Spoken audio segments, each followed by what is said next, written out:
नमस्कार। आप सुन रहे हैं द बॉलीवुड रेडियो और मैं हूं आपके साथ आकाश। दोस्तों, आज के इस पॉडकास्ट में किस्सा राजेश खन्ना का और बात बहुत शुरुआती दौर की। यूं समझ लीजिए कि राजेश खन्ना सुपर स्टारडम का स्वाद चखने के बिल्कुल करीब थे। फिल्में तो कई आ चुकी थी, लेकिन उन फिल्मों ने राजेश खन्ना को वो पहचान नहीं दी जिसके सही मायने में वो हकदार थे। बात के दिनों में जो महसूस किया गया, राजेश खन्ना ने जब फिल्म इंडस्ट्री में कदम रखा था, उसके बाद जिस तरीके से फिल्में उन्हें मिल रही थी, शायद उससे वो कामयाबी संभव नहीं थी। 6-7 फिल्में आने के बाद भी लोग उनकी एक्टिंग को नोटिस कर रहे थे, लेकिन जिस कदर के वो अभिनेता थे, जिस तरीके से बाद में वो उभर कर सामने आए, वो फिल्में शायद उन्हें नहीं मिली। निर्माता निर्देशक शक्ति सामंत यूरोप से अपनी महत्वाकांक्षी film an evening in Paris पूरी करके लौटे थे और फिल्म में उनके पसंदीदा स्टार शम्मी कपूर और शर्मिला टैगोर की जोड़ी थी। ट्रेड मैगजीन्स और फिल्म की पब्लिसिटी में फिल्म की सबसे बड़ी खासियत यूरोप और खासकर पेरिस में फिल्माए गए खूबसूरत सीन्स को बनाया गया था। इसके अलावा शर्मिला टैगोर के बिकनी सीन की भी उन दिनों खूब चर्चा थी। फिल्म का संगीत भी हिट हो चुका था। लेकिन जब ये फिल्म रिलीज हुई तो सबको यही लगा कि निर्देशक का सारा ध्यान पेरिस घुमाने पर ही रहा। कहानी के नाम पर फिल्म में नया कुछ नहीं था और ये फिल्म उतनी नहीं चली जितनी शक्ति सामंत को उम्मीद थी, जिस लिहाज से बनाया था उन्होंने। इस फिल्म के बाद शक्ति सामंत शम्मी कपूर के साथ ही एक और बड़े बजट की फिल्म जाने अनजाने शुरू करना चाहते थे। फिल्म की स्क्रिप्ट तैयार थी, लेकिन शम्मी कपूर उस वक्त अपनी दूसरी फिल्मों की शूटिंग में व्यस्त हो गए। इसके अलावा उस दौर में शम्मी कपूर का वजन भी बढ़ने लगा था। आपने यह गौर किया होगा कि कश्मीर की कली के बाद या फिर एन इवनिंग इन पेरिस में भी उनका वजन बढ़ रहा था और उसके बाद धीरे धीरे वजन अचानक से बढ़ने लगा था। और शक्ति सामंत चाहते थे कि फिल्म के रोल के लिए शम्मी कपूर अपना वजन थोड़ा कम करें और इन वजहों से फिल्म शुरू होने में वक्त लग रहा था। इसलिए शक्ति सामंत ने एक छोटी फिल्म बनाने का इरादा किया। इस बीच वो इस फिल्म को जल्द से जल्द बनाकर रिलीज कर देना चाहते थे और फिल्म वालों की जुबान में इस तरह के प्रोजेक्ट को क्विकी कहा जाता है। क्विकी यानी कि आपकी 2-1 फिल्मों के बीच में कुछ वक्त बच रहा है, डेट्स लोगों की नहीं मिल रही है, तो कुछ ऐसी फिल्म बना दी जाए जो पैसा लगे और मुनाफा कमा लें और टाइम पास के लिए फटाफट बन के रेडी हो जाए। तो स्क्रिप्ट राइटर सचिन भौमिक ने शक्ति सामंत को एक कहानी सुनाई थी जो उन्हें बहुत पसंद आई थी। ये एक महिला प्रधान सब्जेक्ट था और पूरी कहानी उस औरत के संघर्ष के इर्द गिर्द घूमती थी। ये स्टोरी आइडिया 1946 की मशहूर Hollywood film to each his own से काफी मिलता जुलता था। पहले शक्ति सामंत ने फिल्म का नाम रखा सुबह प्यार की। यह नाम दरअसल शक्ति सामंत की पिछली film an evening in Paris के मशहूर गीत रात के हमसफर के मुखड़े से लिया गया था। बाद में उन्हें लगा कि सुबह प्यार की से ज्यादा इस फिल्म को एक दूसरा नाम सूट करता है और वो नाम है आराधना। शक्ति सामंत जल्द से जल्द इस फिल्म को पूरा करना चाहते थे। हीरोइन के लिए उन्होंने अपर्णा सेन से बात की और अपर्णा को कहानी बहुत पसंद आई। फौरन फिल्म में काम करने के लिए उन्होंने अपनी हामी भर दी। कहानी में हीरोइन के पति और बेटे की भूमिकाओं के लिए भी शक्ति सामंत को 2 अच्छे अभिनेताओं की जरूरत थी। शक्ति सामंत ने नासिर हुसैन की फिल्म बहारों के सपने के रेशेज देखे थे और उन्हें राजेश खन्ना का जो संवेदनशील अभिनय था वो काफी पसंद आया था। तो राजेश खन्ना को चुनने वाले यूनाइटेड प्रोड्यूसर्स में से एक प्रोड्यूसर वो खुद भी थे और उन्हें भी राजेश खन्ना को एक रोल नियमानुसार देना ही था।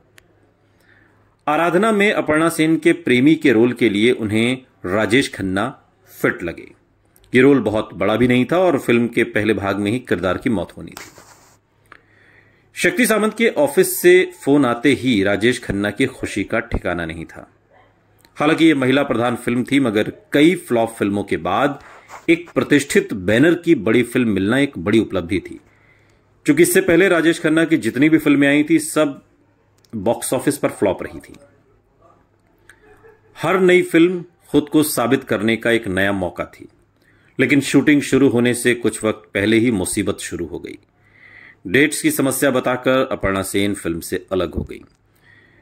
बाद के दिनों में शक्ति सामंत के बेटे निर्देशक असीम सामंत एक इंटरव्यू में उस दौर का किस्सा सुनाते हुए कहते हैं कि मेरे पिता को इस रोल के लिए हीरोइन चुनने में काफी मुश्किलात आई, मुश्किल से गुजरना पड़ा, हालात से गुजरना पड़ा। अपर्णा सेन से बात हो चुकी थी, लेकिन आखिरी वक्त में उन्होंने इनकार कर दिया और इसी के साथ नई हीरोइन की तलाश जोर शोर से शुरू हो गई। शक्ति सामंत को ऐसी हीरोइन चाहिए थी जो फिल्म की शुरुआत में रोमांटिक ग्लैमरस लड़की के किरदार में फिट हो जाए और फिर मां के गंभीर किरदार में सशक्त अभिनय भी कर सके। और एक तरह से फिल्म का पूरा भार हीरोइन के कंधों पर ही था। शक्ति सामंत ने कई हीरोइनों के नाम पर विचार किया। फिल्म की शूटिंग शुरू होने में ज्यादा समय बचा नहीं था और इसी तनाव में उनके जहन में शर्मिला टैगोर का नाम आया। शर्मिला टैगोर, जिन्होंने उनके साथ फिल्म कश्मीर की कली में शर्मिला टैगोर को हिंदी फिल्मों में लॉन्च किया था। इसके बाद वो सावन की घटा और एन इवनिंग इन पेरिस में भी हीरोइन रह चुकी थी। इन फिल्मों में रोमांटिक और ग्लैमरस रोल शर्मिला टैगोर ने किए थे और एन इवनिंग इन पेरिस में तो उन्होंने बिकनी पहनकर एक सीन भी किया था, जिसको लेकर उस दौर में काफी हंगामा हुआ था। फिल्म आराधना का रोल उनकी इमेज से बिल्कुल अलग, एक गंभीर, एक सीरियस रोल था और उस वक्त का समय काफी कंजर्वेटिव था। वो कहती हैं कि उस दौर का जो वक्त था काफी कंजर्वेटिव था। एक इंटरव्यू में शर्मिला टैगोर बात के दिनों में कहती हैं, मेरी सगाई हो चुकी थी और मैं अपनी इमेज बदलकर एक गंभीर एक्ट्रेस के रूप में दिखना चाहती थी। तभी सचिन भौमिक, जो बंगाल से हैं, वो मेरे पास से ये स्क्रिप्ट लेकर आए। मुझे सब्जेक्ट बहुत पसंद आया। शर्मिला टैगोर एक इंटरव्यू में बताती हैं, एक गंभीर एक्ट्रेस के रूप में अपना सिक्का जमाने का यह सुनहरा मौका शर्मिला टैगोर के पास था। फिल्म के शीर्षक से लेकर पूरी कहानी का केंद्र शर्मिला टैगोर का किरदार ही था।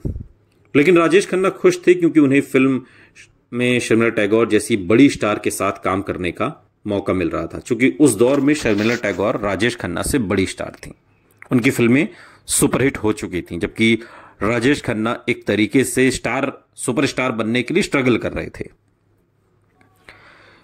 फिल्म की शूटिंग अब शुरू ही होने वाली थी, लेकिन तभी एक और घटना हुई जिसने इस फिल्म के भविष्य को फिर से अधर में डाल दिया या सवाल खड़ा किया एक बड़ा भविष्य को लेकर के।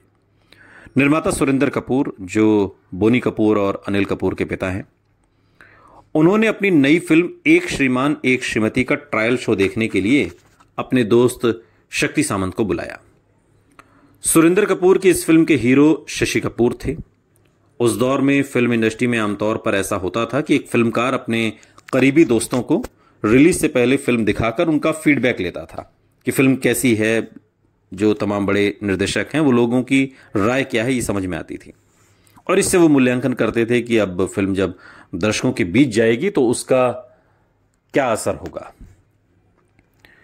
फिल्म के खत्म होते होते शक्ति सामंत का दिल बैठ गया। वो सकते में रहे, उस वक्त सकते में थे, क्योंकि एक श्रीमान एक श्रीमती का क्लाइमैक्स हूबहू आराधना से मिलता था, जिसकी शूटिंग वो कुछ ही दिन में शुरू करने वाले थे। शक्ति सामंत के बेटे असीम सामंत बाद के दिनों में एक इंटरव्यू में बताते हैं कि डैड ये देखकर सन्न रह गए थे कि दोनों फिल्मों का क्लाइमैक्स बिल्कुल एक सा है। और ऐसा मुमकिन भी था क्योंकि दोनों फिल्मों के लेखक एक ही थे, सचिन भौमिक। उन्होंने इस मुद्दे पर काफी सोचा और फिर अपनी फिल्म को बंद करने का मन बना लिया। बेहद तनाव में शक्ति सामंत अपने ऑफिस पहुंचे। जिस छोटी फिल्म को वो जल्द से जल्द बनाकर रिलीज कर देना चाहते थे, वही उनके लिए बड़ी परेशानी का सबब बन गई। उसी शाम उनके ऑफिस में लेखक गुलशन नंदा और मधुसूदन कालेलकर पहुंचे। दोनों कुछ नए स्टोरी आइडिया पर बातचीत करने आए थे और उन्होंने देखा कि शक्ति सामंत बेहद तनाव में हैं। और जब वजह पता चली तो गुलशन नंदा ने उन्हें हिम्मत बांधने की कोशिश की। उन्होंने शक्ति सामंत से कहा कि अभी शूटिंग शुरू होने में कुछ समय बाकी है, तब तक स्क्रिप्ट में कुछ ना कुछ बदलाव कर लेंगे। लेकिन शक्ति सामंत की घबराहट कम नहीं हो रही थी। तब उनका तनाव कुछ कम करने के लिए गुलशन नंदा ने उनसे कहा कि अगर उन्हें आराधना की कहानी में बदलाव पसंद नहीं आया तो उनके पास एक नई स्क्रिप्ट भी है जिसे वो इसी स्टार कास्ट के साथ बना सकते हैं। शक्ति सामंत को बात जच गई और उस समय गुलशन नंदा ने उन्हें अपनी नई कहानी कटी पतंग सुना दी। कहानी का नरेशन खत्म होते होते शक्ति सामंत के चेहरे पर मुस्कान लौट आई। उन्होंने फौरन फैसला कर लिया कि वो नई कहानी पर वो फिल्म जरूर बनाएंगे। तनाव कम हुआ तो गुलशन नंदा के पास वो आराधना की स्क्रिप्ट पर काम करने बैठ गए। स्क्रिप्ट के दूसरे भाग में वो घंटों तक फेरबदल करते रहे और फिल्म का तकरीबन एक नया क्लाइमेक्स लिख डाला। असीम सामंत, जो शक्ति सामंत के बेटे हैं, बात के दिनों में एक इंटरव्यू में बताते हैं कि पहले डैड ने आराधना के सेकंड हाफ पर काम किया, फिर उन्होंने कटी पतंग पर जमकर चर्चा की। उनकी 2 सबसे बेहतरीन फिल्मों की नींव एक ही शाम में रखी गई और इसी चर्चा के दौरान गुलशन नंदा ने शक्ति सामंत की राय ली कि फिल्म में राजेश खन्ना को ही शर्मिला के बेटे का रोल भी दिया जाए, यानी कि डबल रोल। शक्ति सामंता को बात जच गई और जिस राजेश खन्ना का फिल्म में आराधना में एक छोटा सा रोल था, जो पहले में ही छोटे से किरदार में आते हुए और फिर पहले हाफ में मौत भी हो जाती है, शाम खत्म होते होते वो डबल रोल में तब्दील हो गया और कम से कम स्क्रीन टाइम के हिसाब से तो वो फिल्म में शर्मिला टैगोर जितने ही महत्वपूर्ण हो गए। उस शाम नियति जैसे राजेश खन्ना के पक्ष में आकर खड़ी हो गई थी। एक ही शाम को शक्ति सामंत की 2 सबसे अहम हीरोइन प्रधान फिल्मों की नींव रख दी गई, लेकिन किसी को इस बात का अंदाजा नहीं था कि इन फिल्मों के साथ राजेश खन्ना के सुपर स्टारडम की भी नींव रख दी गई है। शक्ति सामंत की फिल्म आराधना के साथ ही उन्होंने फिल्म कटी पतंग की नींव रख दी और ये फिल्म, जब दोनों फिल्में अपने समय अंतराल पर जब रिलीज हुई तो इन फिल्मों ने हिंदी फिल्म इंडस्ट्री को एक नया सुपरस्टार दिया। पहला superstar Rajesh Khanna the great, जो आराधना के बाद 15 back to back super duper hit फिल्में लेकर आए और सुपरस्टार बने। सुनते रहिए द बॉलीवुड रेडियो, सुनता है सारा इंडिया।